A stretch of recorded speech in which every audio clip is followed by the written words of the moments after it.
Hello, and welcome to Markets in Focus. My name is Joe Bell, and today we're going to walk you through some of the most interesting financial market themes that I'm observing. So as we embark on the final week of 2021 and turn the corner to next year, 2022, things are a bit different this time of year than they were last year. Namely, within the US equity market trend, we see an alarming number of stocks that are in bear markets right now relative to what we saw at the start of last year. 2021 rather, and that's a concern from a trend perspective. Now, interest rates. As we look toward 2022, we would expect the Fed to finish their tapering of asset purchases and shift gears as early as March 2022 to raising interest rates. And finally, inflation, the big story of 2021. We just reached obviously the highest level in decades for the CPI and PCE top line numbers. Why some of the drivers for that should weaken, especially during the second half of 2022. So take a look at this chart. The green is the Russell 3000 US equity index, higher highs, higher lows, pretty nice steady uptrends off of those March 2020 lows, 2020 bottom rather. Blue line, not quite as promising. If you take a look at the blue line, that's the percentage of stocks within this index that are 20% or below their 52-week moving at 52-week high, sort of a classic definition of a bear market. So steadily higher, right around that 50% number. That means close to half of the stocks within this index, a lot of those small cap stocks, by the way, they are in bear markets, even though the stock indexes are just a few percentage points from all-time highs, a definite weakness underneath the surface that was not the case this time last year.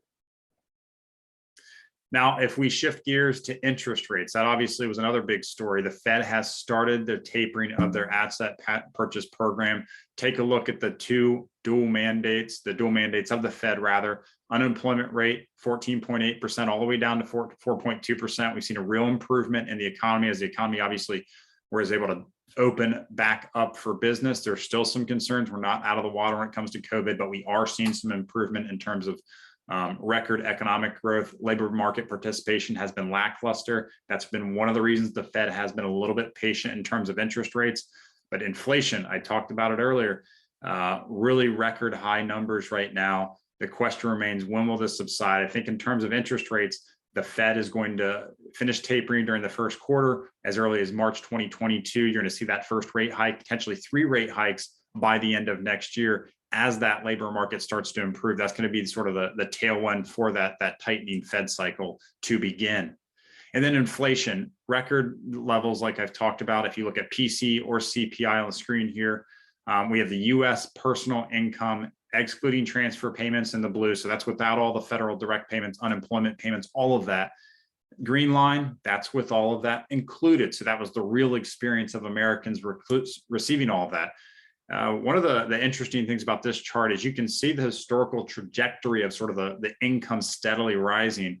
And with this pandemic, a lot of people didn't necessarily experience a recession in the way that you might think they would during the recession. All the extra unemployment benefits, you see the spike up in personal income above what you typically would expect to see, let alone during a pandemic, but let alone even during normal times. So a lot of income. If you look at the personal savings rate, it skyrocketed at this time. A lot of people saved up all that money, and eventually the savings has been spent down. The income is back to more normal levels.